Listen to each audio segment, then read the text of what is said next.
Here we go.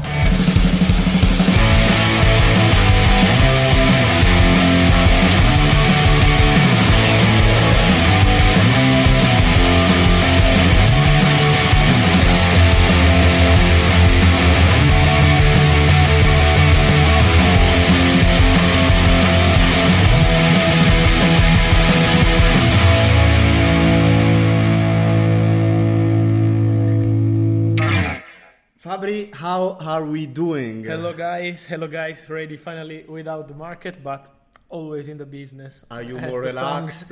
Yes. I'm relaxed, yes, but... Did you sleep yesterday? Yes, I have to be honest, yes. Okay. Yes. So you slept. You're fine, you are relaxed. Yes, but I like this moment, because we have the real behind the scenes when the window is finished, is closed. We are super excited about this episode because, there is more things to say, more like behind the scenes of what happened or what might happen in the future. Yes, we're going to share, we can say immediately, like 10 episodes of behind the scenes. In this episode, I mean. 10 topics of behind the scenes. Yeah. And more, obviously, with something actual like Neymar and Sarri. So we'll talk about something happening now also, but also something that could happen in the future. We will see. So let's start. And we were talking about... First of all, I would commend this market because, in my opinion, has been really particular, something really special, and not in a positive way, because, in my opinion, it's been the worst transfer market in the history, really. That we remember. Yes, it's been really poor, really terrible. We were expecting something like this with no big names, a lot of top clubs not moving, Barcelona and Real Madrid and English clubs and Italian clubs not moving, like Inter, for example, and Juventus too, not signing any player, only Rovella and the young talent and no more. In German football also the same with Bayern Munich. So it's been really a quiet window. We were expecting this situation just because with, as we always mention, no money from the stadium, people in the stadium, so no money from the merchandising, no money from the sponsor, a lot of problems for the club. They are losing money because they have to pay the salaries to top players. This is the only thing that is not going to change in football. You have to pay the same salaries, top salaries to the players, but you're having problems with your balance, and that's why in this window has been really, really complicated. Yeah, and we saw many cases also resolved, like Papu Gomez, that we were expecting him to leave 1 month ago. I'm thinking about what we were saying 1 month ago and what really happened and not happened. Like Papu Gomez was one of the deals that we were sure were happening, and then he went to Sevilla. It was an amazing deal for him, for Atalanta, for everyone. But also like Christian Eriksen, we were 100% sure in December that he was going to leave Inter Milan, and he will be part of our topics. But we know that something changed in the last month. So at the end he stayed, and he's also playing more than before. So it was to be honest, I think this is something that will happen also in the future. This kind of transfer window. I mean, we have to be honest. The transfer market will change after the pandemic, and it's not going to be as before. There will be important deals. Messi, one of them, probably in the future. All the big names probably will move in the next years. I mean, something will change. Not the players will not move. What I want to say is exactly this also for the next window, that talking with people about players like Mbappe and these ones, obviously talking about Messi and Alaba, we're talking about free agents. I know it's crazy to talk as free agent for these players, but you have to don't have to do any negotiation with the clubs, and this is something important in this moment. So you can negotiate with the player, you can find the right solution with the contract. So it's possible to go for free agents because it's a totally different situation. But with top names like Mbappe, you have to pay the to Paris Saint-Germain. Yes, and you have to do a negotiation with Paris Saint-Germain, pay the player, pay the agent, commissions and everything. So this kind of deals like Mbappe will depend by the situation of our world, and not just in football, because if we will be back to normal life like in July, in June, in August, normal impossible, but close to normal life, for sure would be possible, to see this kind of moves, clubs back.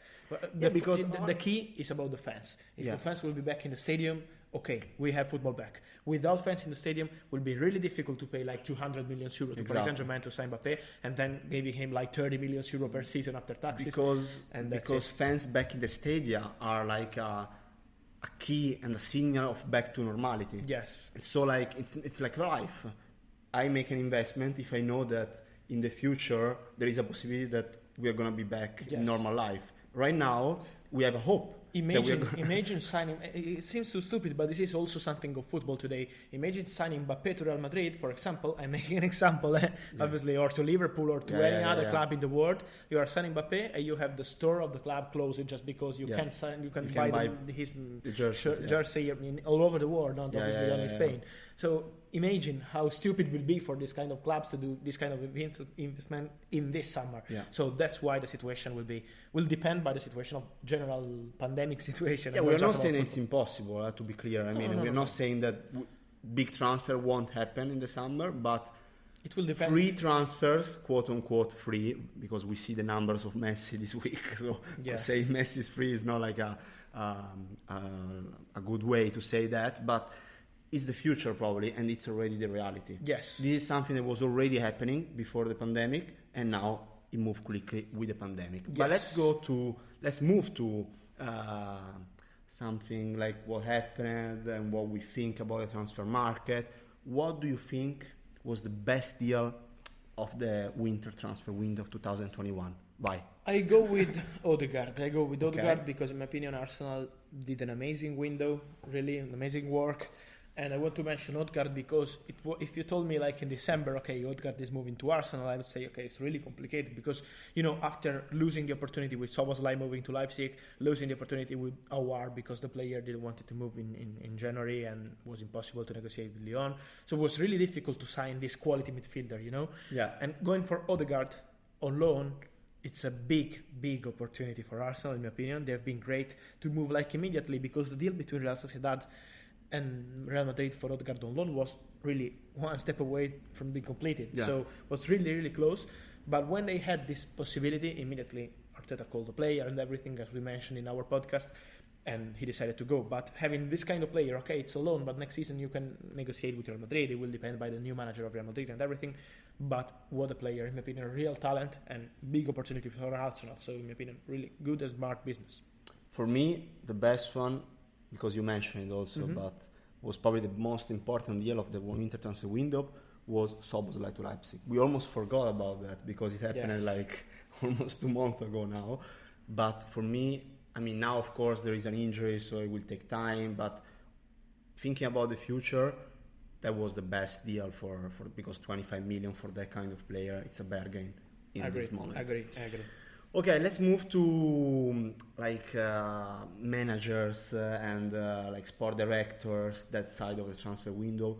Who was for you the best one in the transfer window? I stay in North London and I say Edu Gaspar, or in South America. It depends how you look at football. Just because Edu, in my opinion, has been really the best director of the window. Amazing work with Arsenal because this window was clear and so important to sell players and save salaries. Arsenal had a lot of situation complicated with Mustafi and he moved to Schalke. Yeah. With Kolasinac and he moved to Schalke. With Socrates and he left the club. With Ozil and he left the club. Yeah. So a lot of complicated situation. They did it. They were cleaning the club with these players. Okay, good players, but they were out from the project. So they've been really great with this kind of business. And as we mentioned, they had Odegaard as a player for the future. So really congrats to Arsenal because they did something amazing in this window and wasn't so easy. And with no panic buy, no arriving at the last day to sign the last player on the market, but really with a good strategy. So congrats to Edu. I go with Paolo Maldini this time because he did an amazing, for me. In Italy, was probably the best one, AC Milan, to do a transfer window, this window. If you think about Mario Mandzukic on a free transfer, I mean, it's an important player. Yes. Then if you think about Tomori, who we know that he was keen to come to Serie A, to Italy, and it was an amazing deal for AC Milan because that's a player for the future, and Frank Lampard knew it. And, and there was a player that he really liked. I think they did an amazing transfer window, and to be honest, they are top on the league in Italy, so he deserves that. It's not casual. No, it's not a coincidence for sure. The last one before we go. Okay. No, it wasn't. Okay, you wanted to introduce the next question. It's the last one, just to say that we are ready with our behind the scenes. We are coming. I thought you wanted to add something. Okay. Let's move on. Let's talk about who do you think was the most unexpected transfer of the transfer window? I go with the talent, and I go with Braff. I would love to mention Zirkzee, but I'm mentioning Zirkzee later in our behind-the-scenes topics. So I go with Braff, moving to Udinese from Manchester City. Yeah. I really wasn't expecting this move just because 1 month ago there were Borussia Dortmund asking for him, considering him as a potential new Sancho, so asking for him for the future. And Manchester City said no because they wanted to keep this player and to send him on loan, but maintaining the control of this guy. We're going to talk also about Braff later, but I would mention him just because, in my opinion, he's really a good player. I'm hearing from the manager of Udinese, he's really happy also. Yeah, he saw the videos and he said, yes, it's incredible. If we bought this player, it's amazing. Yes. So remember that Udinese are the same club who had a lot of talents, from like Nino Maravilla Sanchez was born in Udinese, and this kind of players for a lot of time have been a lot of players. Yes, we can mention a lot of talents. Passing we from forgot Udinese. About them. No. Yes, so because now it's a different period for Udinese, they are going with a different style, but they have players with quality like Tucu Pereira and obviously Rodrigo De Paul and more. So I'm so curious to see him, if really in 4 months, if he can show his skills also in the Serie A. For me, the most unexpected one was for sure Ozan Kabak to Liverpool at the end. I mean, not expected because I was expecting him to leave 1 point, but from one day to the other, boom, official to Liverpool, and it was a crazy deadline day for us also to cover that story. Very good one, but wasn't expected. Okay, let's move to the key and core part of this episode, the most excited we are about. Yes. And we talk about behind the scenes 10 topics, 10 episodes that happened in the last transfer window that we want to explicate, talk about. And let's start with the first one. And we start with Liverpool, actually, because they bought 2 central defenders in the last day, center backs in the last day of transfer market, Ozan Kabak and Ben Davies. But there was another name that you said in exclusive, David Carmo from Braga. What happened in the last day of transfer market with him? Yes, I'm so happy to mention about David Carmo, to be honest, because in my opinion he's a talented defender and he's in Liverpool ladder by really months and months, and he will be one of the players for next summer for sure. So what happened? That the night of the deadline day, so the last night of transfers, Liverpool were looking for another centre-back apart of obviously Ben Davies signed from Preston. So before moving on Kabak during the morning of the deadline day, they were trying for David Carmo from Braga. So they made an official bid to Braga during the night, and Braga turned down this bid because they wanted 30 million euro guaranteed as release clause. So that was in the morning of deadline day? No, this was during the night. The night, so the night before. Day. Yes. Okay. Braga turned down the bid, and Liverpool started negotiation during the morning with Ozan Kabak, with Schalke. Wasn't so easy negotiation. It was a moment where the negotiation was really complicated. Like during lunchtime, he was having medicals and everything to be ready, but the negotiation between the two clubs, with the player was okay, obviously, but the two clubs had some problems about the option and the obligation to buy. So the loan was not so sure. They were negotiating. In this moment, to have also a plan B, Liverpool were in contact again with Braga for Carmo. They made another bid. It was an important bid, the second one, the official one again, to Braga, and the president of Braga turned down again the bid. So obviously Carmo was dreaming of joining Liverpool. So that was during lunchtime, yes, more or less. Yes. Lunchtime. While Kabak was having medicals. Yes, they were trying also with Carmo because they wanted 2 big options to be ready. If some problem was coming on with Schalke, just because the negotiation with Schalke was, we want the obligation to buy. Schalke wanted the money guaranteed. And Liverpool said, we are going to pay more with loan fee to give you guarantees, but we can't do an obligation to buy, only option to buy. That's what happened. Then during the afternoon, they solved the problems with Schalke and they signed Kabak. Obviously, they are so happy with Kabak. But David Carmo was really, really close to join Liverpool. He was a serious option. And I would say, keep an eye on this guy, because for the future, I don't know if again with Liverpool or with some other Premier League clubs, and why not also other different clubs in Europe, this guy is really one of the most interesting centre-backs, as Botman too, I would mention. And we had a lot of rumours about Botman, private jet, and everything was not true. Botman was never close to join Liverpool in this window. What are you expecting to centre-backs in the last day of transfer market from Liverpool? Is that something you were expecting? No. To be honest, I was expecting only one, no more than one. Expecting 2 was really complicated. Yeah, but then Jurgen Klopp explained why they needed 2, because Matip and Van Dijk are likely to be out for the rest of the season. So it makes sense. Okay, and then let's move to Arsenal. We talked about it with before what you said about the transfer window, very positive one. And the last day there were a lot of talks about a possible left back, and at the end it didn't arrive.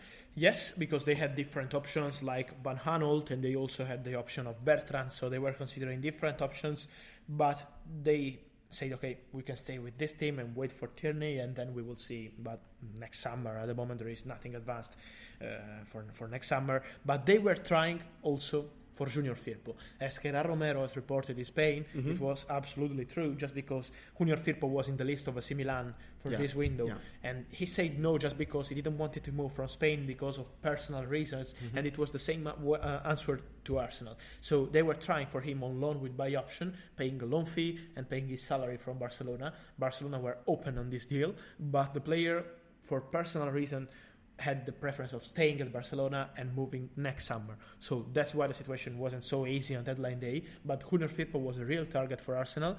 I won't say he was close just because, as I mentioned, was never advanced, but they were asking for him, and the player had this preference of staying in Spain. It's not to refuse Arsenal, you know. He wasn't refusing Arsenal. It was a personal choice. He made the same with AC Milan. Yeah. So that's how it was going. We mentioned it before. Let's talk a bit about Eriksen, because at the end, what happened with Eriksen? We were told also that he was going to leave 100%, was out of the project. Inter Milan, I remember, was in November or first days of December. Beppe Marotta, the CEO of Inter Milan, said basically he will leave in the winter transfer window. So what happened between these 2 months that changed completely the transfer market of him? The situation of Inter is really complicated in this moment. We're talking about the financial situation just because they're having some problems with the salaries of the player, and they are trying to sell part of the club because the Chinese group Suning can't go on because of the problems they have with the government in China. Yeah. So at the moment it's really complicated for Inter, and they can't sign any player. They can't really sign any player. That's what happened in January. And so selling Christian Eriksen was becoming really difficult after weeks by weeks. They always asked for loan fee paid and also for full salary paid, and it was around 4 million euro after taxes, only for 4 months. So it's like 1 million euro per month for Christian Eriksen. Yeah. Really so much. Imagine the Tottenham salary was around 3.5 million euro after taxes per season for the whole season before he moved to Inter. So that's why the situation was really complicated. But to say behind the scenes what happened, also during the weekend before the deadline day on Monday, Tottenham were trying again for Christian Eriksen. They were trying again. They were in contact with Inter, asking for him because he was the only one considered as possible replacement for Dele Alli, because they were looking for a player ready to know about Tottenham style and ideas and Mourinho ideas and everything. Short-term plan. Yes, and so no surprise player from other countries and something like this. But Inter said no, because they wanted the loan and they wanted the loan fee, the salary and the loan fee paid. And Tottenham were not prepared to pay this. So that's why the deal collapsed, and Dele Alli to Paris Saint-Germain collapsed too. So there was a consequence of the Eriksen deal. Yes. And I would say pay attention to Inter Milan in the next month, because I think many things will happen. Antonio Conte, again, after the Juventus game, said the Suning project was over last August, basically. Ended last August when they said to me and to the club that they couldn't afford any more investments. So pay attention to Antonio Conte, I will say, to Inter Milan, to what will happen next month. Will be very interesting to see what will happen. Yes. And okay, let's talk about still Premier League. Militao was a player, always in the radar in the last month. Didn't have a good game last one with Real Madrid, but an English club asked for him in the last weeks. Yes, and we mentioned about Militao many times, about Tottenham possibility. Yeah. And what we can say is Tottenham were really interested in Militao. They were asking for him on loan with buy option and no obligation to buy, only a buy option in the last week of transfers. But Real Madrid said always no, just because they have no center backs with a lot of injuries and COVID situation. So they were preferring to keep this player. So that's why it was really complicated. And Tottenham was ready to sign Militao on loan if they had some possibility of selling players, loaning out players. They had some possibilities also with Davinson Sanchez, because Ajax were interested to bring back Davinson Sanchez to the club. But Tottenham said no, also because Real Madrid weren't able to loan him out. So that's why Militao was staying. And let's see next summer, I would say, because we mentioned a lot of centre-backs. In the next episodes, we're going to talk about Upamecano. At the moment, the situation is still the same. It needs time with Bayern Munich, a lot of clubs interested. Yeah. But Upamecano and Botman and Carmo and the same Militao, a lot of centre-backs are ready to move for next summer. And I would say keep an eye on Militao, really, because the player wants to have more space. And for sure, moving for Real Madrid is a possibility for next summer. But this window, Real Madrid said immediately, no, the player is staying. When I think about this transfer window and I think about big transfer, I always forget about Haller to Ajax. There was one of the few big transfers with money involved in this transfer window. Yes, but just because Ajax are a smart club with a good balance, they have a perfect situation. So COVID or no COVID, they have no problem. They have young talents ready to be sold in 2 days. True. And I was preparing the next question, saying about West Ham, because they sold Haller to Ajax. Who was a striker, and there was a particular striker they wanted in this transfer window? They were trying for a lot of strikers, because it's part of football, trying for different ones. Obviously in January too, in this kind of difficult market, it's normal you go to try to speak with many agents and clubs and everything. Yeah. But we have to mention that, obviously, as David Orstein many times said, El Nesiri was the main option, but for Sevilla was impossible. Sevilla, as always, in January, they don't sell their players in January, only during the summer. So with El Nesiri was a no. But another option, a possibility for West Ham, was Giovanni Simeone, son of Diego Simeone. He's playing for Cagliari. He's not having a good season, to be honest, with Cagliari. But there was a possibility, just because West Ham were asking to his agents and trying to find a possibility. They were offering a loan with buy option. It was a straight loan, so with €1 million as loan fee. But Cagliari immediately said no, just because he's the starter at Cagliari. He's the striker who's playing always. As I mentioned, he isn't having a good season with Cagliari, but he's a good player, so they need him. And they said no to a loan. They only were considering with obligation to buy, but West Ham said no, and they collapsed it in 1 day. But he was one of the possibilities in the list for West Ham. And really, it's curious, they've gone for Lingard and interesting deals, but no central striker. So let's see if on the pitch it will be good for West Ham. They're having a good season. Let's move on and talk about, we already mentioned both Ozil and Papu Gomez, and they could play both in the MLS, and then they didn't. They will not. Yes, just because Ozil had an opportunity, as we know, with DC United. With Papu Gomez, we can say that the club were trying to sign Papu Gomez and was really a serious option, just because if Papu Gomez didn't have this possibility with Sevilla, he was really considering MLS as an opportunity. And the club was Cincinnati, with Jaap Stam as manager, with a lot of good opportunities. They are looking now for Lukas Podolski, so he's a target for Cincinnati. But Papu Gomez was the dream. They were trying, they were calling him, they were calling his agent, so they were seriously trying for Papu Gomez. But when Sevilla surged as an opportunity for him, he immediately said, I want to go to Sevilla. Yeah, it was more the player rather than the club. But they could find agreement with Atalanta. It was more about Papu Gomez deciding to stay in Europe, play in the Champions League. He wanted to play the Champions League. That's it. And he always had his dream of playing with Sevilla. And he was offered, as we already mentioned, to Arsenal as possibility, but they were looking for a young one and not for an experienced one as Papu Gomez. But as you mentioned before, for Haller, and we mentioned a lot of top deals, signing Papu Gomez for €5 million with €2 million add-ons. Amazing. More than a bargain, in my opinion, with Monchi doing it again. What a director. Yeah. I would love to have him one day, just because to talk with Monchi, trust me, it's like one of the best experiences you can have in football. Respectful person, amazing director. I'm sad in a way that he wasn't understood in Italy with Roma. Yes. I think they didn't understand, especially that the Roma, it's very difficult to work. It's not a normal place to work. Yes. There is a lot of pressure. One day, see about Fonseca now. For me, he's a great manager. He also did mistakes, we have to be honest. No, of course. Signing Pastore and this kind of players, but he signed players like Zaniolo in a swap deal with Golan, not so bad. So positive and negative things. Yeah, of course. In Sevilla, it seems only positive. It's like he's really this place where he can do everything. It's like magic. So yeah. Anyway, we invite him officially if you want to come one of next weeks. We are here, always welcoming you. Let's talk a bit about Ozan Kabak, because I said was the most unexpected, because we were not expecting something like that in the last day, especially. There is something behind the scenes to talk about him. I want to tell you something new, because we know that AC Milan were interested in Kabak also in this window, and for sure in the past one during the summer they were trying for Kabak. But I want to mention also another deal that was related and linked to this one. It was about Inter, because if Inter in the last days of last summer window had sold Skriniar to Tottenham, they would have bought 100% Ozan Kabak for Schalke.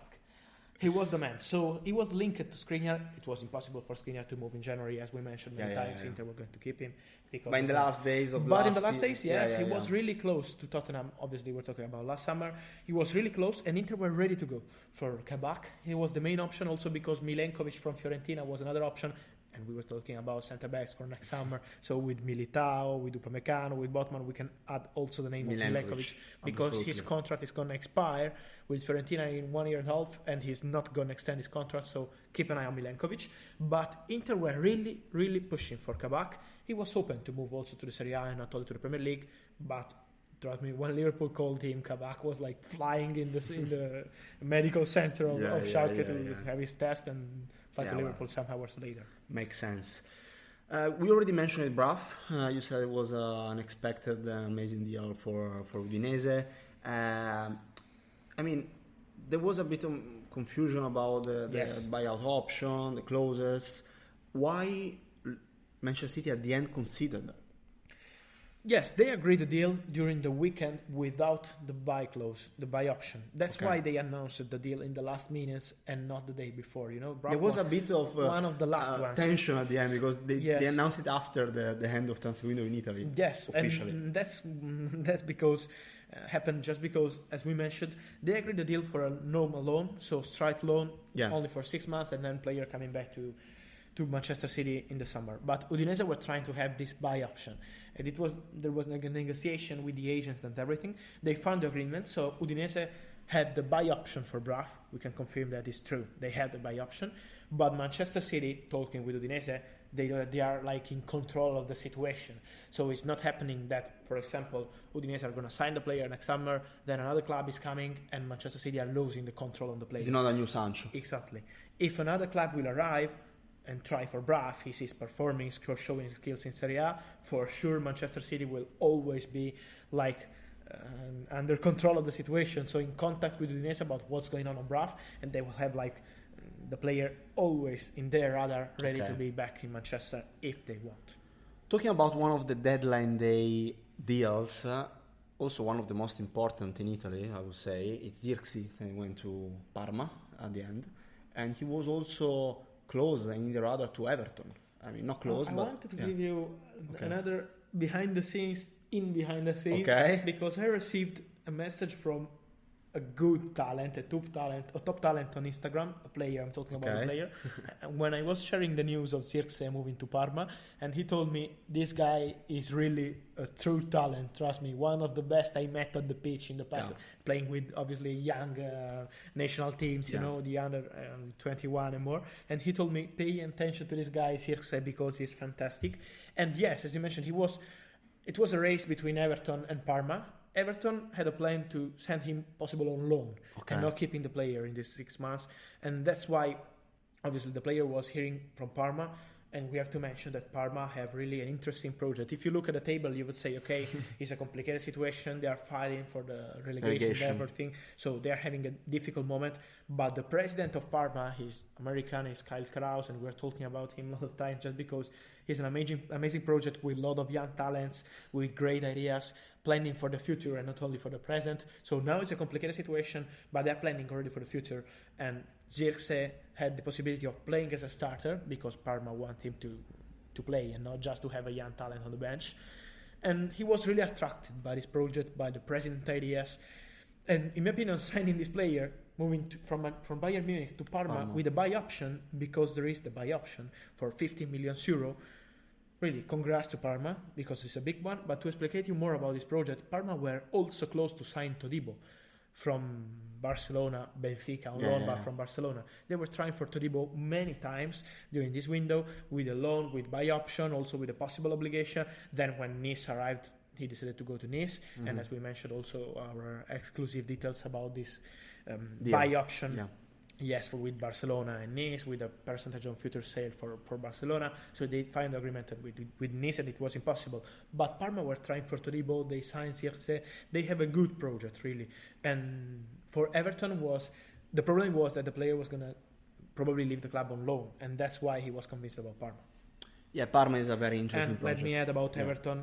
The situation with Perisic was not true. There was nothing with Inter, and that's it. They are happy with Joshua King, and Ancelotti was so important to convince Joshua King, because in the last minutes the situation was really complicated with a lot of clubs involved with, but he called the player and told, come here, don't worry, and that's how Everton don't worry, be happy, yes. That's how Everton signed. Talking about other rumors of deadline day that were crazy on Twitter, was adding Dzeko to Manchester United was one of the rumors in the morning of deadline day. He was offered to a lot of clubs. He's been offered to a lot of clubs like Manchester United, and also to Tottenham, and also to West Ham. A lot of clubs and Inter, obviously, they were negotiating a swap deal with Alexis Sanchez. So Dzeko was on the market. Now the situation is different, because with the manager of Roma, Paulo Fonseca, they are trying to find a solution and to go on and to have him back in the team. So it's not a Papu Gomez situation or an Ozil situation. He's coming back soon.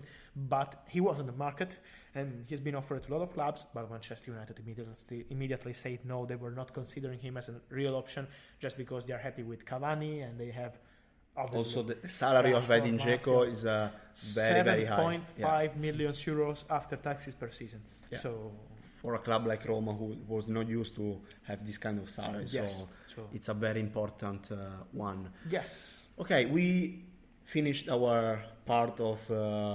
it was very interesting, to be honest. Yeah, I love this kind of episodes. Anyway, let's talk about something that is happening now, is happening in the future. Talking about back to normal transfers. Let's say not more behind the scenes, but also behind the scenes. Actually, let's talk about Neymar a bit. Is it true that his renewal of the contract is very close to happen? Yes, as Marcelo Bechler commented yesterday, it's true. It's really, really close. It's not signed yet, so we need to wait a bit just because of the official announcement and everything. But the agreement is almost done. And Neymar wants to stay. And as we mentioned I think it was 2 episodes ago, we mentioned that he was really serious when he was talking about Messi and playing together again. So he knows that Paris Saint-Germain board will try seriously for Leo Messi, as Manchester City too, as new president of Barcelona too. So it's an open race, but Paris Saint-Germain are absolutely in the race, and Neymar knows that there is this possibility. But apart from Messi, he's happy with the club, he's happy with Pochettino, he's happy with the project. Something has changed in him. I mean, if you think about last year or 2 years ago, you didn't see him, as happy as he is right now with Paris Saint-Germain. Yes. Like, it looks like something has changed to him in a good, positive way, and so that's probably a consequence. Yes. Also the age, probably. Yes. Because there is also in superstars' life, they have the age to be considered. So that's called experience. Yes, experience. Also for us, that's only experience. Yes. But yes, Neymar is really close to sign his contract with Paris Saint-Germain, and he's staying 100%. Yeah. Okay, let's talk about OM, Marseille, Olympique Marseille. Crazy situation with the resign of Villas-Boas. From one day to the other, he decided to resign from the club, and fans were in the training center in the weekend. Crazy. But I say that I'm really surprised that he was angry with the situation of Cham, because I like him. He was playing here in Italy with Genoa. He was here in Italy with Genoa. He's a hero in Glasgow also. Yes, but I was loving this player in Genoa. I don't know why he's not happy with Cham. I think, to be honest, it was just yes, a pretext to say that wasn't the main point. There were other points, and that was just a way to say I don't want to stay. Anyway, Villas-Boas is out, and Maurizio Sarri was a name. That's true? He was the priority. He was the priority for Marseille. Marseille was trying seriously for Maurizio Sarri. They've been in contact with him. There has been also a meeting with Maurizio Sarri and his agents. They were really trying and pushing for him. but Maurizio said no, not just because of Marseille, but in general he doesn't like to take over in the middle of the season. Wants to wait the summer. Yes, it's not in his style. Imagine that Sarri is like a small Guardiola, to be honest, as with his ideas, it's impossible to arrive on 30 on January and change the situation in a club. So he needs time, he needs the pre-season, he needs to work to show his styles, because if you go with Sarri in the middle of the season, you are in a complicated situation. Let's put it in that way. He's not a manager that adapts a lot in the situation. Yes, he wants to change, he wants to put his hand on the team, to the style of playing. So it's more difficult to doing in the middle of the season. That's with why no time to doing trainings and all the tactical part. So that's why he turned down the proposal, and I'm told that also Favre is a complicated option. So let's see who will be the new manager. But with Sarri is really complicated because he turned down the bid from Marseille. Okay, one of the names that is always in this month is Luka Modric, because is he going to renew or not? Yes. Okay. Luka Modric is staying. Okay. Luka Modric is staying. There is the agreement, so it's also the last details have been fixed, so it's ready to be signed. So they were waiting for the end of the transfer window. It's just a matter of signing the contract, but the agreement is done. Okay, Marcos Paulo is another talent of Fluminense. Keep an eye on this guy. Yeah, and he was close, or he was supposed to go to a team, and where is he going? Yes, there was a big opportunity for Inter for Marcos Paulo, because Inter were negotiating with his agents. He was really close, but he's going to Atletico Madrid, 100%. Okay. So the agreement is done. 5 years contract. He's coming next summer to Atletico Madrid, and they're looking for the possibility also of sending him on loan with some options for the coming months. So let's see what's going on. But Marcos Paulo is joining Atletico Madrid as a free agent because he's not extending his contract with Fluminense. In my opinion, it's really a typical smart deal from Atletico Madrid. When they go in South America and they find some talent, keep an eye, because they do an amazing work with their directors, with the manager, obviously, Giovanni Simeone. Well, he's considered one of the top talents of the future. Yes. So in this case... free agent, huh? Yeah. So what a deal for Atletico Madrid. Wow. Because we always mention about Real Madrid and Barcelona, but we have to remember that Atletico Madrid are doing they're top of the league job. also. They're top of the league, and they're doing an amazing job on the transfer market. Yeah.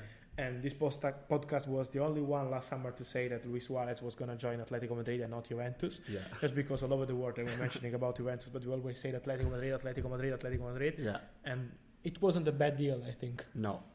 And they had some consequence in Italy with the Suarez situation. Yes. Talking about, and also I want to say that, remember how he started the season with Atletico Madrid? It seemed that Simeone was going to leave. There was a very unstable situation, and then they worked, and now they are top of the league. They're doing an amazing job. So congrats to them. Yes. And talking about Atletico Madrid, Diego Costa, the player who left the club, and was he really close to Manchester City in the winter transfer window? No. Manchester City were never considering Diego Costa, but it was another crazy rumor of the last hours. But what we can say, talking about the actual situation and what's going on now with Diego Costa, is that he has the dream of playing again in the Premier League. Okay. So he has a lot of proposals from other countries, like Arabic clubs and Chinese clubs and Brazilian clubs. They are contacting him, having this opportunity as a free agent. But Diego is still waiting for some Premier League proposal. He's not from Manchester City. He's not from Manchester United. At the moment, he's not from Chelsea. Let's see what's going on with other clubs and what they will decide. But he's still waiting. And then he will decide with his family, because now he's a free agent, so he has time to decide. But Premier League is always... Let's say also that if his priority was to go to Brazil or to China or to other countries, he probably would already have signed. Yes. So he probably is waiting. And maybe he's going there, but he wants to decide with time with that. We are at the end of this episode. Was super, a lot of things to say. So we were super excited about this episode, and we hope that you could listen to that with the same emphasis as we did it. And we have a lot of things to say in the coming weeks. So thank you again for your support. We are gonna have a lot of surprises soon. So thank you so much, and see you next week. Thank you, guys, and here we go.